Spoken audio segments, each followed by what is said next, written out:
The wheels of the plane touched down with a gentle thud, the beginning of a homecoming I had envisioned for months. A year away on a business trip had felt like a lifetime, and now, as I moved through the airport, the familiar pull of home tightened in my chest.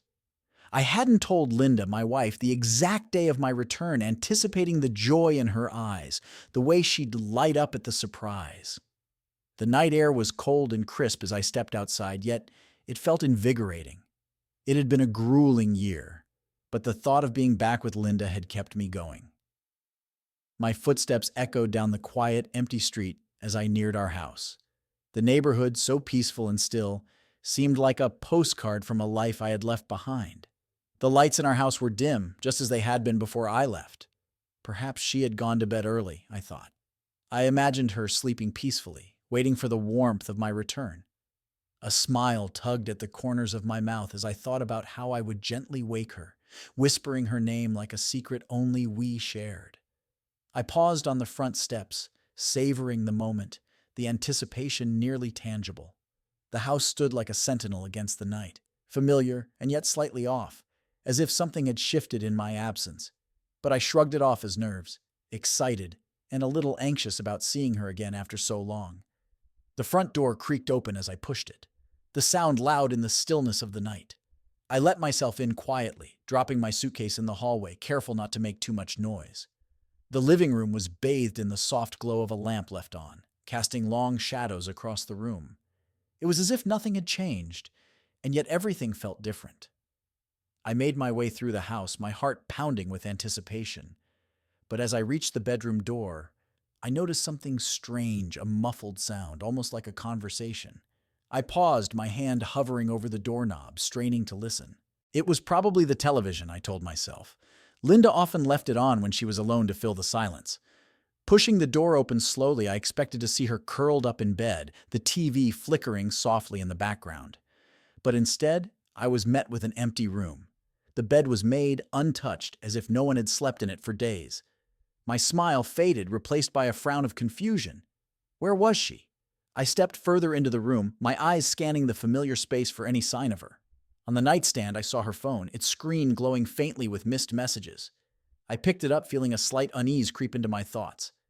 Linda was never without her phone, always glued to it, whether for work or to check on me during my trip. That S when I noticed the muffled voices again, louder this time, coming from somewhere within the house. My pulse quickened, and I followed the sound down the hallway toward the back of the house. It was strange Linda wasn't T1 for late-night visitors. And who would be over at this hour when she thought she was alone? My mind raced through possibilities, none of them making much sense. I reached the closed door of the den, the source of the voices. My hand hesitated on the handle, a sense of foreboding washing over me. The door was ajar, just enough for me to see a sliver of the room beyond. The voices were clearer now. One of them was definitely Linda S. But the other, deeper and unfamiliar, sent a chill down my spine. I pressed my ear closer to the gap, trying to catch their conversation. But before I could make out any words, the door creaked slightly under my weight, the sound starting in the quiet. The voices stopped abruptly, and I froze, my breath catching in my throat. I could feel my heart pounding in my chest, a mix of confusion and something darker, something I couldn't quite name yet. What was Linda doing up so late, and who was she with? The unease that had been building since I entered the house now felt like a heavy stone in my stomach. Something wasn't right, but I couldn't quite put my finger on it. I backed away from the door, retreating silently into the shadows of the hallway, my mind racing. I wasn't sure what I was about to walk into, but I knew one thing for certain: my homecoming wasn't going to be the reunion I had dreamed of. I backed away from the den, my mind swirling with unanswered questions. The warmth of my homecoming had turned icy, the anticipation that once filled me replaced with unease. I moved quietly down the hallway, deciding to wait in the living room, hoping to make sense of what I had just heard.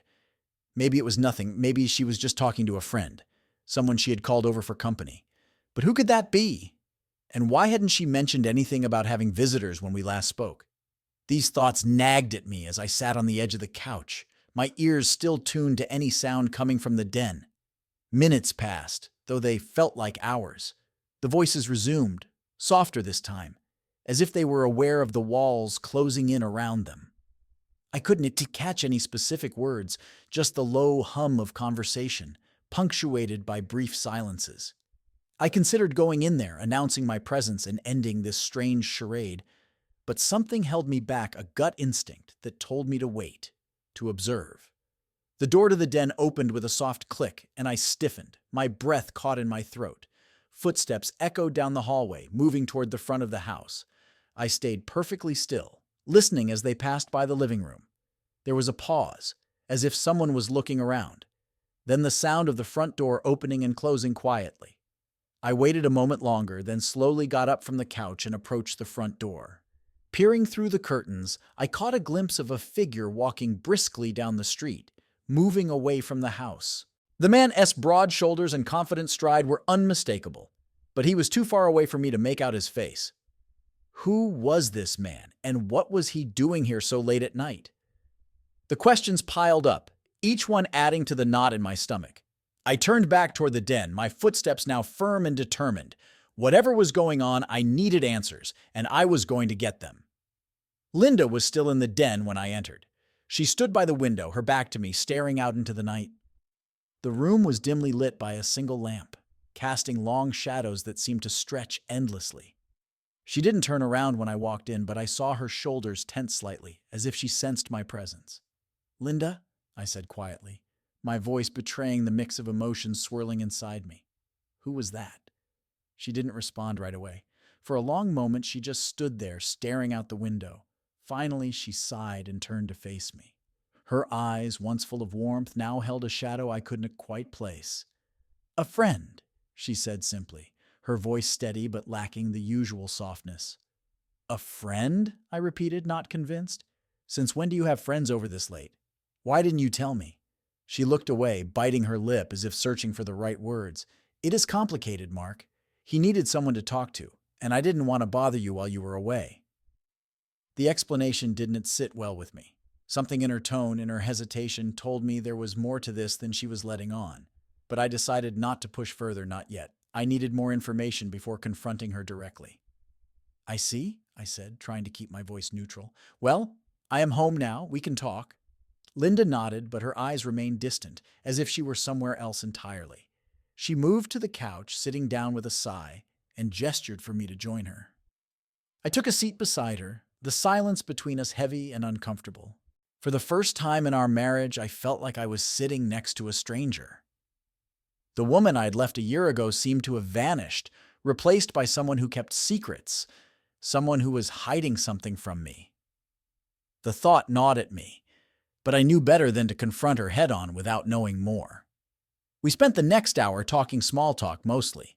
She asked about my trip, and I told her about the work, the places I had visited, the people I had met, but all the while my mind kept drifting back to that man, to the way Linda's voice had sounded so different, so detached. As the night wore on, exhaustion from my travels finally began to take its toll. Linda suggested I get some rest, and I reluctantly agreed. But as I made my way to the bedroom, I couldn't shake the feeling that something was very wrong. I climbed into bed, the sheets cool against my skin, and stared up at the ceiling, my mind racing. Who was that man? What was his relationship with Linda? And what was she hiding from me? The questions echoed in my head until sleep finally claimed me, pulling me into a restless slumber filled with uneasy dreams. The morning light streamed through the curtains, casting a soft glow across the room as I woke up. My body ached from the long journey home, but it was the heaviness in my chest that truly weighed me down. The unease from the previous night hadn't faded, in fact. It had only grown stronger as I lay there in the silence of our bedroom. Linda was already up, the sound of clinking dishes coming from the kitchen. I pushed myself out of bed, determined to find some clarity. But as I moved through the house, the sense of something amiss only deepened. I found her in the kitchen, dressed in the familiar robe she always wore in the mornings. She greeted me with a smile, but there was something off about it, something forced. I tried to push the thought aside as she handed me a cup of coffee, her eyes avoiding mine. "So," I began, taking a sip of the hot liquid. "About last night, your friend?" She hesitated just for a split second, but it was enough for me to notice. "Yeah, he was just going through a rough time. I didn't want to wake you up." The casualness of her tone didn't match the unease in my gut. I knew Linda well enough to sense when something was wrong, but I also knew that pressing her too hard might only push her further away. So I decided to let it go for now. I understand, I said, though the words felt hollow. But I'd like to meet this friend of yours sometime.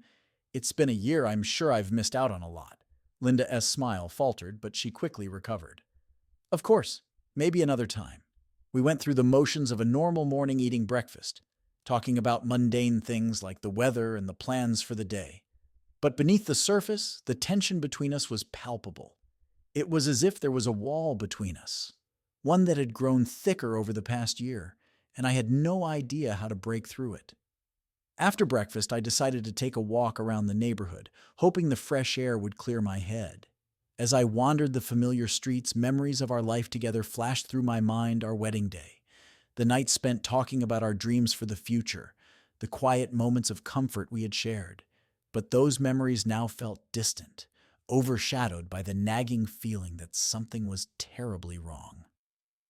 As I made my way back home, I noticed something unusual. A car was parked down the street, one I didn't recognize. It was sleek, expensive, and completely out of place in our modest neighborhood. I couldn't shake the feeling that it was watching me, though I couldn't see anyone inside. When I returned to the house, I found Linda in the living room, her phone in hand. She looked up, startled, as if she hadn't expected me back so soon. I noticed her quickly locking the screen and slipping the phone into her pocket. "Everything okay?" I asked, trying to keep my tone light.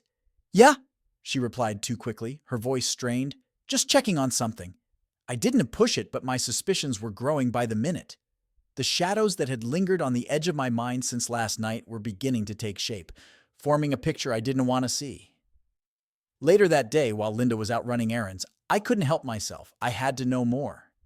I grabbed her phone from where she had left it charging on the kitchen counter, my hand shaking slightly as I unlocked it.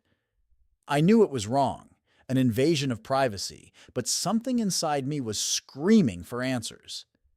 As I scrolled through her messages, my heart sank. There were countless texts from a number I didn't recognize, all from a man named Robert. The tone of the messages left no room for doubt they were more than just friends. My mind raced as I read through the messages, each one a dagger to my heart. They had been seeing each other for months, starting shortly after I left for my business trip. The conversations were filled with secret meetings, whispered promises, and confessions of love that made my stomach turn. And then I found it the message that shattered any hope I had left. "Last night was incredible. I can just stop thinking about you. When can I see you again?" I felt like the ground had been ripped out from under me. Everything I thought I knew about my marriage, about Linda, was a lie. The betrayal was deeper than I had imagined, and now there was no denying it. I dropped the phone onto the counter, the screen going dark as I stumbled back, the weight of the truth crashing down on me. Linda had betrayed me, and it wasn't just a fleeting mistake, it was a full-blown affair. The woman I had loved, the woman I had trusted, had been with someone else while I was away, and now the perfect life I thought I had was crumbling to pieces. And in that moment, a cold, unrelenting fury began to build inside me. Linda had shattered our life, and I was going to make sure she paid for it. The house felt colder after the truth sank in, the walls closing in as if they were conspiring to keep me trapped in this nightmare. I couldn't stay there, not with the weight of Linda's betrayal crushing me. My mind was a storm of emotions: anger, sadness, disbelief, all swirling together into a toxic mix that I could barely contain. I needed to clear my head, to find some way to process the fact that the woman I loved had been unfaithful. I grabbed my jacket and left the house, barely aware of where I was going. The crisp autumn air bit at my skin as I walked aimlessly through the neighborhood, my thoughts too loud to focus on anything else. How had it come to this? What had I missed? I replayed the last few years of our marriage in my mind, searching for signs I might have overlooked. Had Linda been unhappy?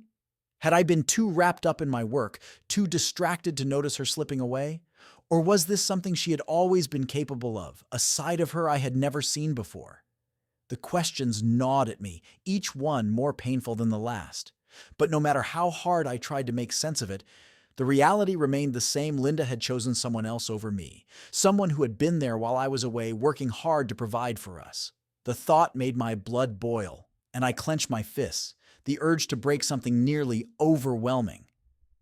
After what felt like hours, I found myself at a small park on the edge of town, a place Linda and I used to visit on weekends. The memories of those peaceful afternoons, when we would sit on the bench and talk about our future, only deepened the ache in my chest. Those moments had felt so real, so genuine, and now they seemed like a cruel joke. I sat down on the bench, staring out at the empty playground. The swings swayed slightly in the breeze, creaking as they moved back and forth, a haunting reminder of the life I thought we had built together. But that life was gone now, replaced by the harsh reality of betrayal. As I sat there, a plan began to form in my mind, a dark, vengeful plan that took root in the depths of my anger. I had spent years devoted to Linda, sacrificing time and energy to make sure she was happy, and this was how she repaid me. There would be no forgiveness, no reconciliation. Instead, I would make sure she felt the same pain, the same crushing sense of loss that I was experiencing now. Revenge. The word echoed in my mind, growing louder with each passing second. It wasn't enough to simply confront her, to demand answers or apologies. I wanted her to suffer, to feel the full weight of what she had done, just as I was suffering now. I thought back to the man I had seen leaving our house the night before, the man who had taken what was mine. I had seen him around town, always with that smug look on his face, as if he knew something no one else did. Well, now I knew too. And that knowledge burned inside me like a fire that couldn't be extinguished. I began to envision the steps I would take to dismantle the life she had built with him, to strip away everything she held dear until there was nothing left but the raw, painful truth. It wouldn't be quick, and it wouldn't be easy, but it would be thorough. By the time I was done, she would have nothing, no lover, no security, no peace of mind, just the hollow, empty shell of the life she had betrayed. The thought of it brought a twisted sense of satisfaction, a grim determination that steadied my trembling hands. I had spent too long being the good husband, the devoted partner. Now, it was time to be something else, something darker, something unforgiving. I got up from the bench, the cold air bracing as it whipped around me. My mind was clearer now, the path ahead laid out with brutal precision. Linda had made her choice, and now I would make mine. I would return home not as the man who left a year ago, but as someone who had been forged in the fires of betrayal. And when I walked back through that door, Linda would begin to understand the true cost of her actions. The house felt colder after the truth sank in, the walls closing in as if they were conspiring to keep me trapped in this nightmare. I couldn't stay there, not with the weight of Linda's betrayal crushing me. My mind was a storm of emotions, anger, sadness, disbelief, all swirling together into a toxic mix that I could barely contain. I needed to clear my head, to find some way to process the fact that the woman I loved had been unfaithful. I grabbed my jacket and left the house, barely aware of where I was going. The crisp autumn air bit at my skin as I walked aimlessly through the neighborhood, my thoughts too loud to focus on anything else. How had it come to this? What had I missed? I replayed the last few years of our marriage in my mind, searching for signs I might have overlooked. Had Linda been unhappy? Had I been too wrapped up in my work, too distracted to notice her slipping away? Or was this something she had always been capable of, a side of her I had never seen before? The questions gnawed at me, each one more painful than the last. But no matter how hard I tried to make sense of it, the reality remained the same. Linda had chosen someone else over me, someone who had been there while I was away, working hard to provide for us. The thought made my blood boil, and I clenched my fists. The urge to break something nearly overwhelming. After what felt like hours, I found myself at a small park on the edge of town, a place Linda and I used to visit on weekends. The memories of those peaceful afternoons when we would sit on the bench and talk about our future only deepened the ache in my chest. Those moments had felt so real, so genuine, and now they seemed like a cruel joke. I sat down on the bench, staring out at the empty playground. The swings swayed slightly in the breeze, creaking as they moved back and forth, a haunting reminder of the life I thought we had built together. But that life was gone now, replaced by the harsh reality of betrayal. As I sat there, a plan began to form in my mind, a dark, vengeful plan that took root in the depths of my anger. I had spent years devoted to Linda, sacrificing time and energy to make sure she was happy, and this was how she repaid me. There would be no forgiveness, no reconciliation. Instead, I would make sure she felt the same pain, the same crushing sense of loss that I was experiencing now. Revenge. The word echoed in my mind, growing louder with each passing second. It wasn't enough to simply confront her, to demand answers or apologies. I wanted her to suffer, to feel the full weight of what she had done, just as I was suffering now. I thought back to the man I had seen leaving our house the night before the man who had taken what was mine. I had seen him around town, always with that smug look on his face as if he knew something no one else did. Well, now I knew too, and that knowledge burned inside me like a fire that couldn't be extinguished. I began to envision the steps I would take to dismantle the life she had built with him, to strip away everything she held dear until there was nothing left but the raw, painful truth. It wouldn't be quick, and it wouldn't be easy, but it would be thorough. By the time I was done, she would have nothing, no lover, no security, no peace of mind, just the hollow, empty shell of the life she had betrayed. The thought of it brought a twisted sense of satisfaction, a grim determination that steadied my trembling hands. I had spent too long being the good husband, the devoted partner. Now it was time to be something else, something darker, something unforgiving. I got up from the bench, the cold air bracing as it whipped around me. My mind was clearer now, the path ahead laid out with brutal precision. Linda had made her choice, and now I would make mine. I would return home, not as the man who left a year ago, but as someone who had been forged in the fires of betrayal. And when I walked back through that door, Linda would begin to understand the true cost of her actions. The days that followed felt like a blur, a series of calculated steps taken in silence as I began to set my plan into motion. I kept my anger buried deep, presenting a calm facade to Linda whenever we were together. I had to be careful, precise, to ensure that she didn't suspect what was coming. I spent more time at home than I had in years under the guise of reconnecting after my long absence. Linda seemed relieved by this, mistaking my presence for a rekindling of our marriage. She didn't notice the way my eyes lingered on her, the way I studied her every move, every word, searching for the cracks in her carefully constructed lies. She was cautious at first, her actions tinged with guilt. But as the days passed and I didn't confront her, she began to relax. The tension that had been so palpable when I first returned began to dissipate, replaced by a false sense of security. It was exactly what I wanted.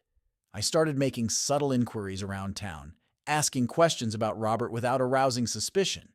People knew him. Of course, his wealth and charm made him a well-known figure, though not necessarily a well-liked one. I gathered information quietly, piecing together the details of his life, his habits, and most importantly, his weaknesses. It didn't take long to learn that Robert's wealth came from less than legitimate sources. Rumors swirled about his connections to local crime, nothing proven, but enough to make him dangerous. The thought of Linda being involved with someone like him only fueled my determination. She had chosen a path that led straight into the dark underbelly of the world, and I was going to drag her through every inch of it. Once I had what I needed, I began to put my plan into action. The first step was to isolate Linda from Robert, to drive a wedge between them that would leave her vulnerable and alone. To do this, I needed to create doubt, to plant the seed that would grow into a chasm of mistrust between them. One evening, I suggested that Linda and I take a short trip out of town, just a few days, to a cabin in the mountains, a place where we could reconnect without distractions. She hesitated, clearly torn between spending time with me and whatever plans she had with Robert. But I was persuasive, and eventually she agreed. The cabin was secluded, nestled deep in the woods, with no phone signal and no internet. It was perfect for what I had in mind.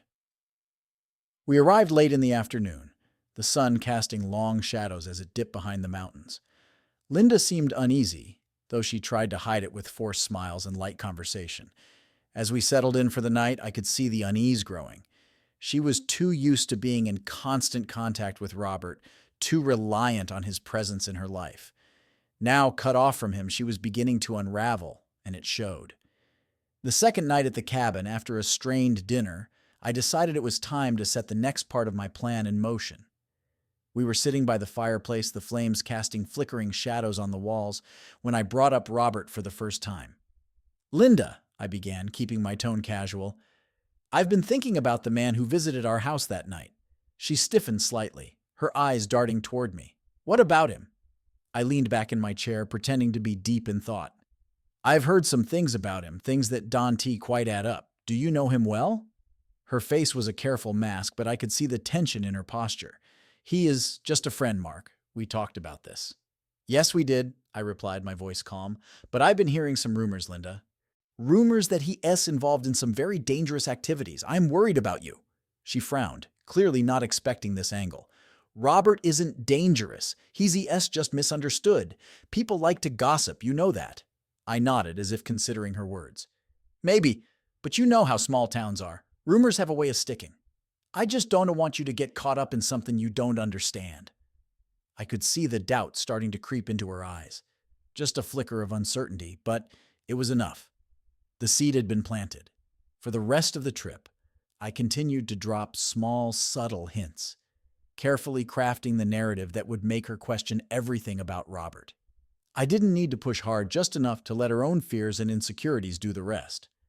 By the time we returned home, Linda was visibly shaken, her nerves frayed. She hadn't been in contact with Robert for days, and I could tell it was eating away at her. She tried to hide it, to pretend that everything was fine, but I could see the cracks widening. I watched as she checked her phone the moment we walked through the door, her face falling when there were no messages from him. She sent a quick text, her fingers trembling slightly as she typed, and I could only imagine the desperation in her words. The tension between us was palpable, but I remained outwardly calm. The perfect picture of a loving husband. I suggested that we take it easy for the rest of the day, maybe watch a movie together, and she reluctantly agreed, though her mind was clearly elsewhere. As the evening wore on, Linda became more and more agitated. She excused herself several times to check her phone, growing increasingly frustrated with each passing hour. I could see the doubt gnawing at her, the fear that Robert might be slipping away, just as I had intended. Late that night, as I lay in bed pretending to sleep, I heard her phone buzz. She scrambled to grab it, the light from the screen casting a faint glow across her face. Her expression changed from relief to confusion, and then to something darker: anger, maybe even betrayal. She sat there for a long time, staring at the screen, her face a mask of conflicted emotions. I watched her from the corner of my eye, my heart pounding with the satisfaction of knowing that my plan was working. The trap was closing, and soon, Linda would find herself caught in the web of her own choices. Finally, she put the phone down and slipped back into bed, her back turned to me. I could feel the tension radiating from her, the turmoil churning inside her mind. I lay there in the darkness, a cold smile tugging at the corners of my mouth. The wheels were in motion, and there was no stopping them now. The path of revenge was a long and treacherous one, but I was more than willing to see it through to the bitter end. The days that followed were marked by an uneasy calm, a tense quiet that settled over the house like a fog. Linda was different, more distant, more guarded. The lightness she once carried, even in the midst of her deception, had been replaced by something darker, a shadow of doubt that seemed to cling to her every move. I watched her carefully, noting the subtle changes in her behavior. She was still in contact with Robert, but their communication was strained. I could see it in the way she stared at her phone, waiting for messages that took longer and longer to come. When they did, her responses were quick, clipped, lacking the warmth they once held. I kept my distance, giving her space to navigate the growing chasm between her and Robert. But every so often I would drop a comment, a casual observation that fanned the flames of her uncertainty. It was a delicate balance, one that required patience and precision. Too much pressure, and she might shut down; too little, and the seeds I had planted might wither. One evening, as we sat at the dinner table, I noticed Linda's hands trembling slightly as she picked at her food. She had barely touched her plate, her mind clearly elsewhere. I decided it was time to push a little further. "Linda," I said, breaking the silence, "you've been quiet lately. Is everything okay?" She looked up, startled by the question. "I am fine," she replied quickly, too quickly. "Just a lot on my mind." I nodded, as if understanding. "Is it about Robert?" "You seem worried." Her fork clattered against the plate as she set it down, her eyes narrowing slightly. "Why do you keep asking about him?" I shrugged, keeping my tone light. "Because I am concerned, Linda. You are my wife. I care about you. And I can see that something's not right." She opened her mouth to respond, then closed it, the words dying on her lips. Instead, she pushed her chair back and stood up, taking her plate to the sink. I watched as she rinsed it off, her movements stiff and mechanical, as if she were going through the motions without really thinking about them. I let the silence hang between us, waiting for her to speak. Finally, she turned to face me, her expression conflicted. "Mark, do you really think Robert is dangerous?" she asked, her voice barely above a whisper. I hesitated, pretending to consider my answer. "I don't know, Linda. I just know what I have heard. People say he's involved in some things that aren't exactly above board, but then again, small towns are full of rumors, right?" She looked away, her shoulders slumping slightly. I don't know what to believe anymore. That was exactly what I wanted to hear. The doubt was taking root, spreading through her thoughts like a poison. I stood up and walked over to her, placing a hand on her shoulder. "Maybe it's time to take a step back," I suggested gently, "just to be safe. I don't want you to get hurt." She turned to look at me, her eyes filled with uncertainty. For a moment, I thought she might push back, might defend Robert as she had before, but then she sighed and nodded. "Maybe you were right," she admitted, her voice tinged with defeat. "Maybe I should take a break from seeing him." I squeezed her shoulder, offering a reassuring smile. "That's all I am saying. Just take some time to think things through. You deserve to be happy, Linda, but you also deserve to be safe." She didn't respond, just nodded again and turned back to the sink, staring down at the soapy water as if it held the answers she was searching for. The next day, Linda told me she was going to stay with her sister for a few days. She said she needed some time to clear her head, to figure out what she really wanted. I agreed without hesitation, knowing that this would give me the space I needed to set the next phase of my plan into motion. As soon as she left, I began to gather the pieces I needed. I reached out to a few contacts, people who had experience in dealing with men like Robert. They owed me favors, and I was ready to call them in. It was time to turn up the heat, to force Robert into a corner where he would either break or expose himself for who he really was.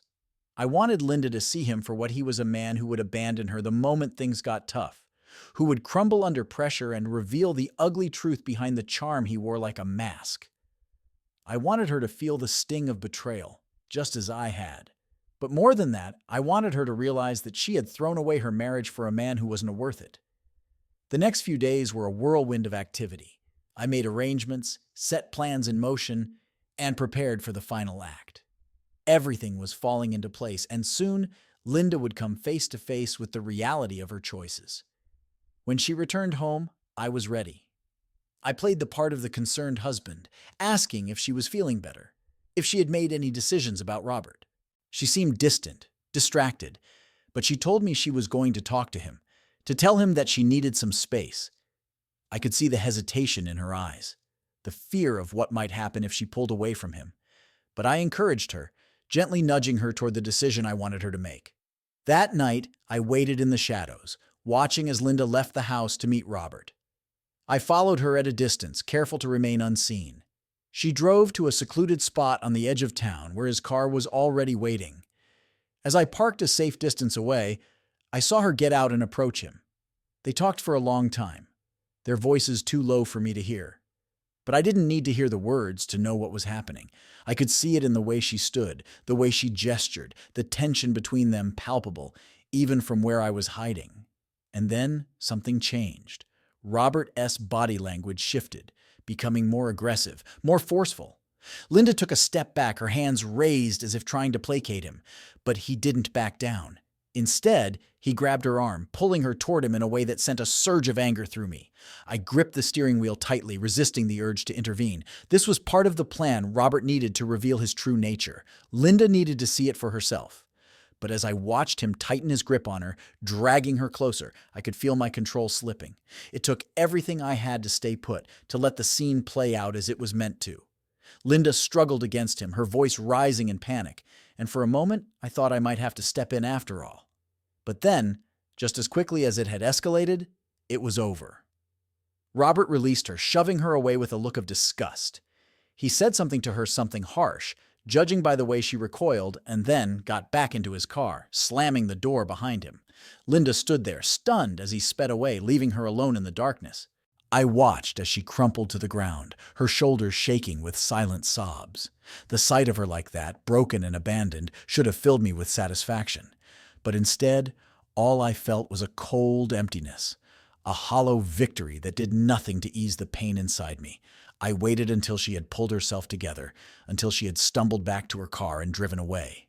Only then did I start my own car and follow her home, keeping a safe distance as she navigated the dark, empty streets. When we both arrived home, I waited a few minutes before going inside. Linda was already in the bedroom when I entered, curled up on the bed with her back to me. She didn't say anything as I approached, and I could see that her face was streaked with tears. "Linda?" I said softly, sitting down on the edge of the bed. She didn't respond, just turned away, pulling the covers tighter around her. I could feel the tension in the air, the weight of everything that had happened pressing down on both of us. For a long time, I just sat there, watching her breathe, the silence between us growing heavier with each passing second. Finally, I got up and left the room, leaving her alone with her thoughts. The plan had worked. Robert was out of the picture, and Linda was left with nothing but the wreckage of her choices. But as I closed the door behind me, I couldn't shake the feeling that something was still missing, that the revenge I had sought so desperately had come at a cost I hadn't fully understood. And as I lay down on the couch, staring up at the ceiling, I realized that the darkness I had unleashed wasn't just consuming Linda, it was consuming me as well. The following days were a slow, agonizing descent into silence.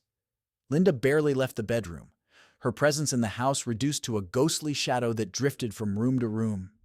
She spoke little, her words sparse and distant, as if she had retreated deep within herself, leaving behind only a fragile shell. I kept up the appearance of a concerned husband, asking if she needed anything, offering to talk, but she always shook her head, her eyes vacant. The woman I had once known, the woman who had betrayed me, seemed to be slipping away, and with her, any remnants of the life we had shared. But beneath the surface, a new emotion was beginning to take root: guilt. It started as a small, nagging thought at the back of my mind, something I could easily brush aside. But as the days wore on, it grew stronger, gnawing at the edges of my consciousness, refusing to be ignored. I had gotten what I wanted. Robert was out of her life, and Linda was left with the painful consequences of her actions. But instead of the satisfaction I had expected, there was only a deepening sense of unease, a realization that perhaps I had gone too far. I had wanted her to suffer, to feel the same pain that I had felt. But now that I was watching it unfold before me, it wasn't bringing the closure I had hoped for. Instead, it was as if I had opened a door to something darker, something that was now threatening to consume us both.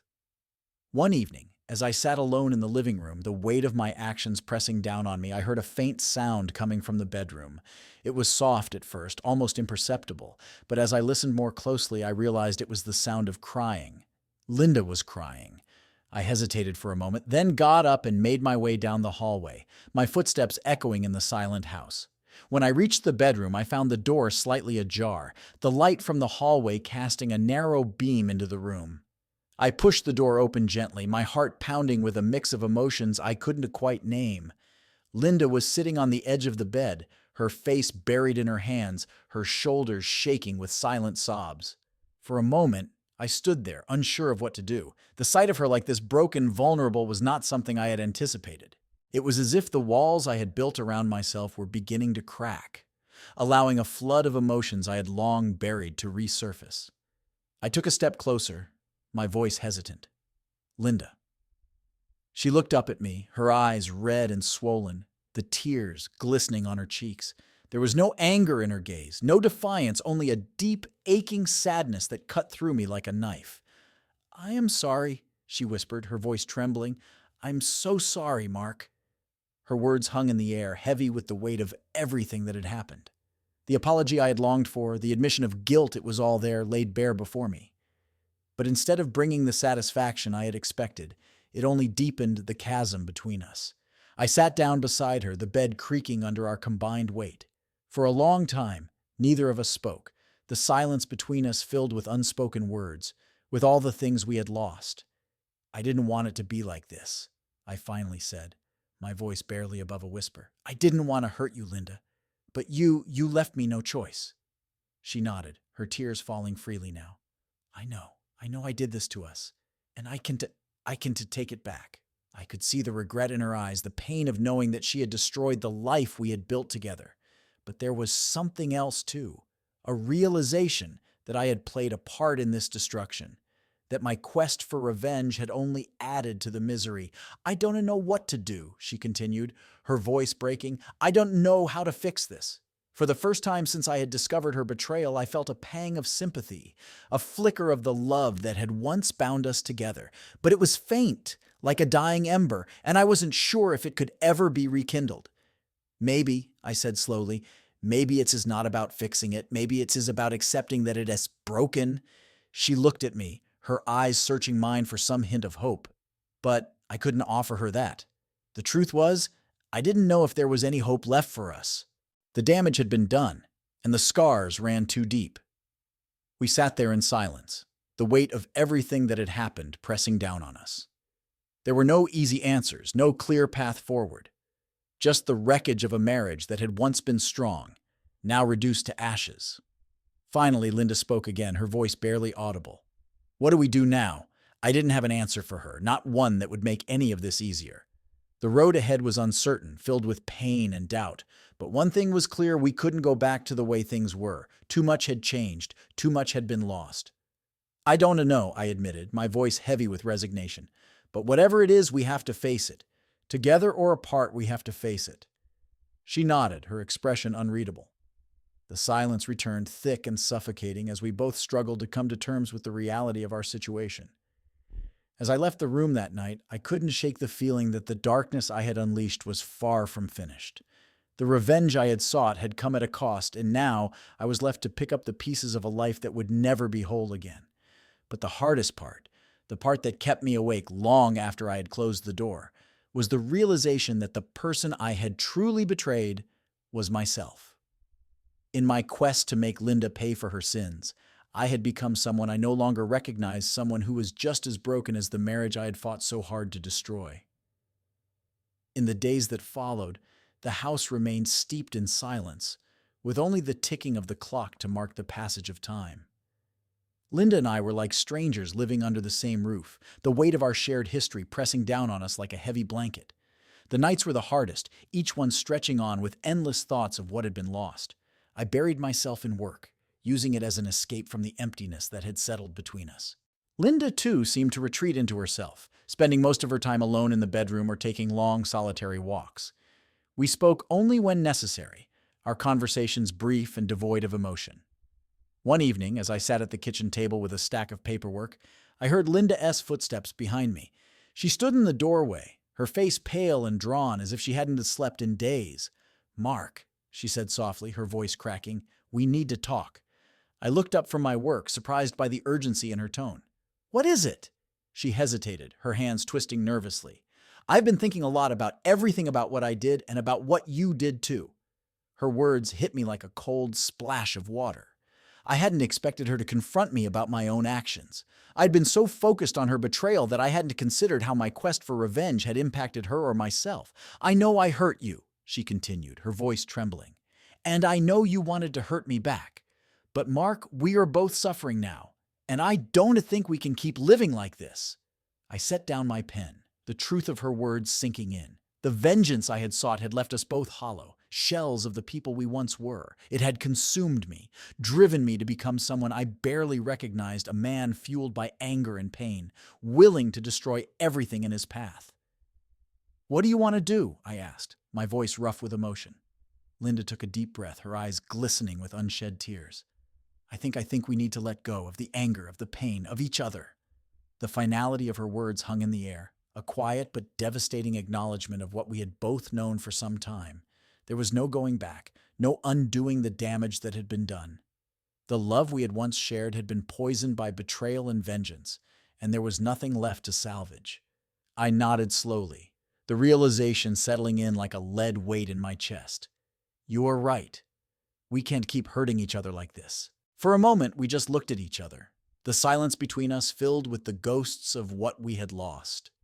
Then, without another word, Linda turned and walked out of the room, leaving me alone with the crushing weight of my own choices. That night, as I lay in bed staring at the ceiling, I thought about the man I had become. I had wanted to make Linda suffer, to make her feel the same pain she'd inflicted on me. but in the process, I had lost sight of who I was and what truly mattered. The next morning, we sat down together at the kitchen table, no anger, no accusations, just two people who had reached the end of a long and painful road. We talked quietly about the logistics of separating, agreeing that it was the best thing for both of us. There was no fight left in either of us, only a shared sadness for what could have been. As I watched Linda pack her things later that day, I couldn't help but feel a sense of loss, not just for the marriage, but for the part of myself that I had sacrificed in the name of revenge. In the end, I had won nothing and lost everything. When she finally left, the house felt emptier than ever. I stood at the window, watching her car disappear down the street, and wondered if I would ever find peace. The thirst for revenge had been quenched, but the scars it left behind would take much longer to heal. As I turned away from the window, I realized that the hardest part of this journey was still ahead of me, learning how to forgive not just Linda, but myself. The house was quiet, the kind of quiet that comes when something significant has ended. Linda was gone, and with her the last remnants of our shattered marriage. I tried to settle into the new reality, but the emptiness was overwhelming, a constant reminder of everything that had been lost. For the first time in weeks, I felt something close to peace. It was a fragile thing, tentative, like the first rays of sunlight after a storm. I told myself that the worst was behind me, that now I could start to rebuild, to move forward. But life, it seemed, had one final twist in store. It happened late one evening, just as I was beginning to feel the weight of exhaustion. The phone rang, its shrill tone cutting through the silence. I hesitated, feeling an instinctive sense of dread before picking it up. "Mr. Johnson?" The voice on the other end was unfamiliar, official and cold. "This is Officer Grant with the local police. I'm calling about your wife, Linda." My heart skipped a beat, a cold fear gripping me. "What about her?" I managed to ask, my voice hoarse. "There's been an accident," the officer said, his tone careful, as if trying to soften the blow. Linda S. car was found at the bottom of an embankment off Route 37. It appears she lost control of the vehicle. I am sorry to inform you that she didn't survive the crash. The world seemed to tilt on its axis, the words not fully registering. What are you saying?" I stammered, gripping the phone so tightly my knuckles turned white. "I am sorry for your loss, Mr. Johnson," Officer Grant repeated, his voice a distant echo. "We were still investigating the circumstances, but it looks like it was a tragic accident. There was no sign of foul play." I couldn't breathe, couldn't think. The room spun around me as the officer continued to speak, but his words were drowned out by the roaring in my ears. Linda was gone. The woman I had loved, hated, and hurt was gone, and there was no undoing it, no chance for reconciliation or redemption. I barely remembered hanging up the phone, my body moving on autopilot as I sank into a chair. The news hit me like a physical blow, knocking the wind out of me, leaving me gasping for air. The irony of it was cruel. Just when I thought I had escaped the darkness, it had come crashing back down more brutally than ever. I had wanted her to suffer, to feel the pain she had caused me. But I never wanted this. I never wanted her to die. The thought of her last moments alone, terrified, the car spinning out of control, filled me with a guilt so profound it was suffocating. I had pushed her away, driven her to the edge, and now she was gone forever. The finality of it was staggering. There would be no chance to make amends, no opportunity to find peace together. All that was left was the hollow emptiness of a life that had spiraled out of control, a life that I had helped to unravel. I spent the rest of the night in a daze, unable to sleep, my mind replaying every moment, every decision that had led to this point. The revenge I had sought had cost me everything, and in the end, it had taken Linda S.'s life. As dawn broke, the first light of day spilling into the room, I was left with the bitter truth that there were no winners in this story, only victims of our own making.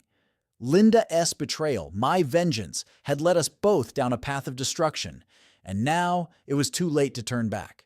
The funeral was a somber affair, attended by a handful of relatives and friends who didn't know the full extent of what had happened between us. I stood by her grave numb, the words of the eulogy a blur in the background. All I could think about was how everything had gone so horribly wrong, how I had let anger and pain drive me to a place from which there was no return. When the last shovelful of earth was placed over her coffin, I turned and walked away, leaving behind the final chapter of a story that had ended in tragedy. There was no closure, No peace, only the long road ahead, and the heavy burden of guilt I would carry for the rest of my life.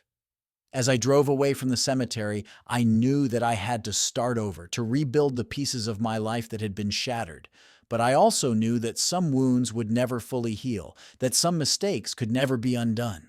The price of vengeance had been higher than I ever imagined, and now I was left to face the consequences alone.